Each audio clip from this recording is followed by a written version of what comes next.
Um padre católico fez uma declaração bombástica acerca de uma festa que está para acontecer no dia 31 de outubro e, segundo o padre, a festa é perigosíssima, principalmente para as crianças, principalmente para a família. E eu quero falar sobre essa declaração corajosa desse padre, mas também explicar para você do que trata essa festa conhecida mundialmente como Halloween. Eu encontrei um texto aqui na bbc.com que fala sobre isso. A curiosa origem dos Dias das Bruxas. O Dia das Bruxas é conhecido mundialmente como um feriado celebrado principalmente nos Estados Unidos, onde é chamado de Halloween. Mas hoje em dia é celebrado em diversos países do mundo, inclusive no Brasil, onde há hábitos como o de ir de porta em porta atrás de doces, enfeitar as casas com adereços assustadores e participar de festas à fantasia. Isso vem se tornando cada vez mais comum, inclusive no Brasil. Mas a sua origem pouco tem a ver com o senso comum atual sobre esta festa popular. De onde vem o nome? O Halloween tem suas raízes não na cultura americana, mas no Reino Unido. Seu nome deriva das palavras All Hallows Eve. Hallow é um termo antigo para santo e Eve é o mesmo que véspera. O termo designava até o século XVI a noite anterior do Dia de Todos os Santos, celebrado em 1º de novembro. Mas uma coisa é a etimologia do seu nome, outra completamente diferente é a origem do Halloween moderno.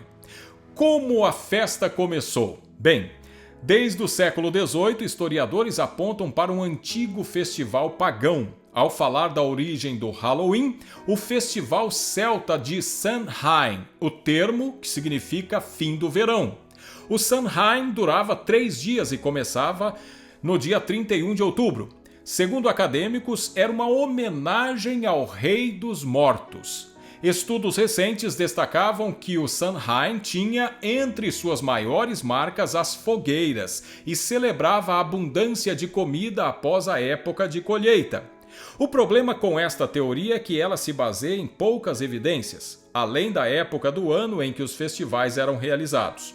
A comemoração, a linguagem e o significado do festival de outubro mudavam conforme a região. Os galeses celebravam, por exemplo, o Calan Gaeaf. Há pontos em comum entre este festival realizado no país de Gales e a celebração do Samhain, predominantemente irlandesa e escocesa.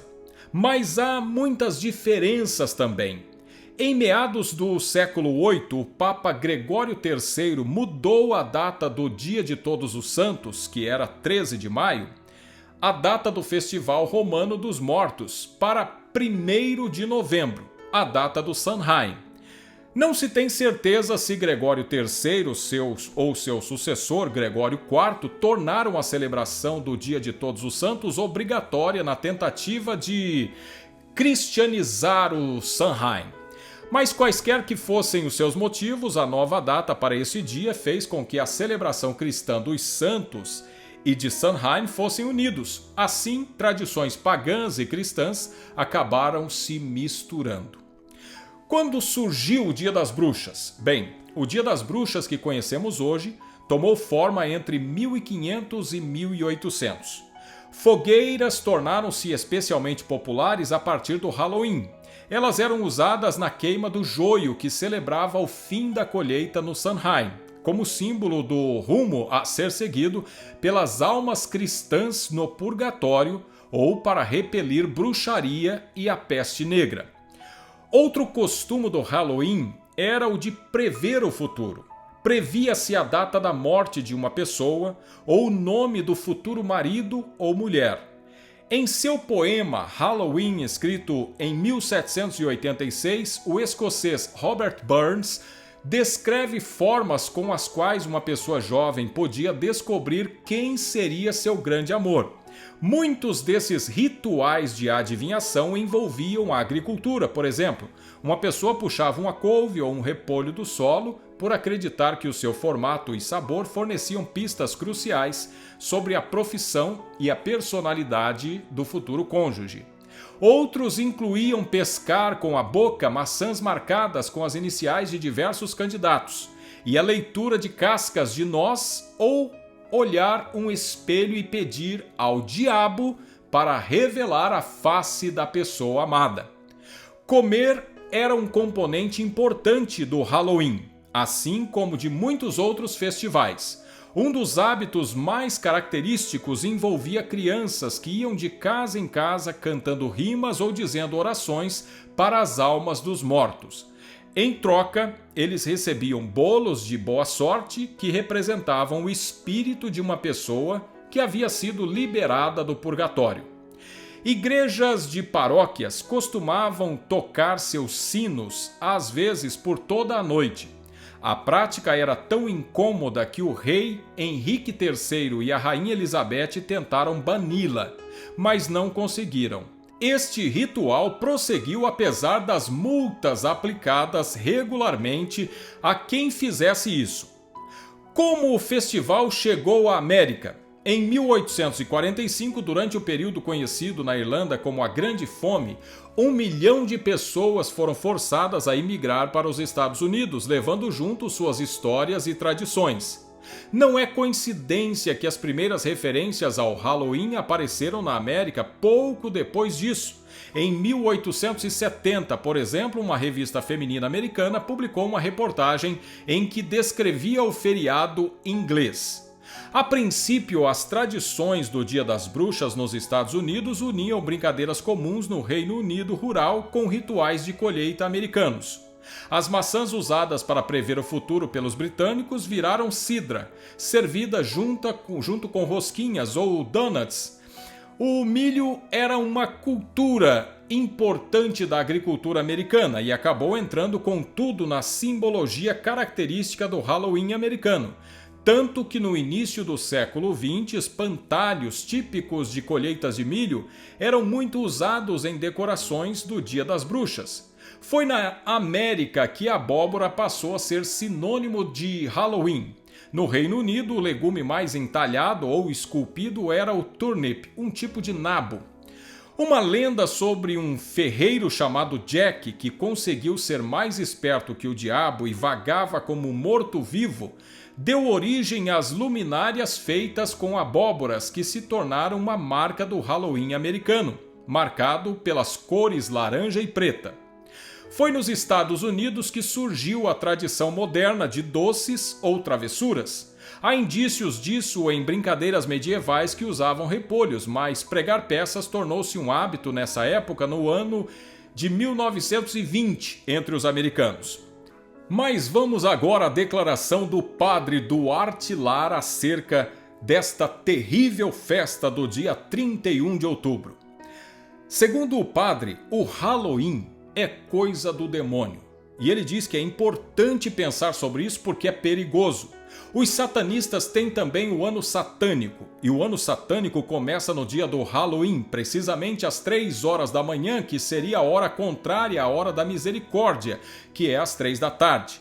Ele enfatiza que o satanismo vai sempre na contramão, procura sempre fazer o contrário. Missa satânica é missa ao contrário, com palavras ao contrário e profanações eucarísticas. Coisas tão tristes que é difícil de falar. O padre diz que na noite do Halloween, às 3 da manhã, a hora do demônio, é o momento em que se fazem mais sacrifícios humanos ao demônio. Se matam pessoas em honra de Satanás. Diz o padre que tem jovens que engravidam 7 meses antes do Halloween com um único objetivo: oferecer seus filhos ao demônio na noite do Halloween. O padre afirma que soube disso a partir de testemunhos de ex-satanistas que se converteram ao cristianismo e que contam o que eles próprios fizeram. Um desses ex-satanistas, que agora é um missionário católico, alerta aos pais para impedirem seus filhos de participar das comemorações do Halloween. Ele fala da importância de não deixar seus filhos participarem nas festas do Halloween. Por quê? Porque esse é o início do ano satânico e, de algum modo, você está oferecendo legalidade ao inimigo. Você está vestindo seu filho de bruxa? Não faça isso. Não faz sentido para uma pessoa cristã vestir seus filhos de bruxos ou bruxas, pois bruxos trabalham para o inimigo, não servem para seus filhos. Fecha o padre. E aí, talvez você, ao ouvir isso desse padre, me pergunta: e qual é a tua opinião? Bem, a minha opinião acerca disso tudo, ela pode ser analisada à luz de 2 textos bíblicos. Existem 2 passagens bíblicas que fazem parte das falas do apóstolo Paulo e que nos ajudam a lidar com situações dessa natureza. Uma delas está em 1 Tessalonicenses, capítulo 5, versículo 22, que nos diz: abstende-vos de toda forma de mal. Ou seja, um bom cristão, quando percebe que qualquer evento, qualquer festa, qualquer celebração se assemelha àquilo que vem do mal, ou que se parece com o mal, ou que glorifica o mal, um bom cristão deve apartar-se desse tipo de celebração. Uma outra passagem bíblica também do apóstolo Paulo, dessa vez escrevendo na sua primeira carta aos Coríntios, capítulo 6, versículo 12, diz assim: todas as coisas me são lícitas, mas nem todas me convêm. Todas as coisas me são lícitas, mas eu não me deixarei dominar por nenhuma delas. Há muitas coisas que nos são permitidas, mas participar delas talvez não seja tão bom assim. Então, fica aqui o nosso recado. Para essa festa do Halloween do dia 31 de outubro, pense bem antes de permitir que seus filhos participem disso. Aqui no nosso canal nós temos vídeos diários, todos os dias 2 vídeos trazendo a palavra de Deus. Inscreva-se no canal, ative o sininho, deixe o seu gostei e incentive esse canal a crescer e transmitir a mensagem do Evangelho. Eu sou o Ney Santos, esse é o canal Jesus Me Defenda. Que Deus te abençoe!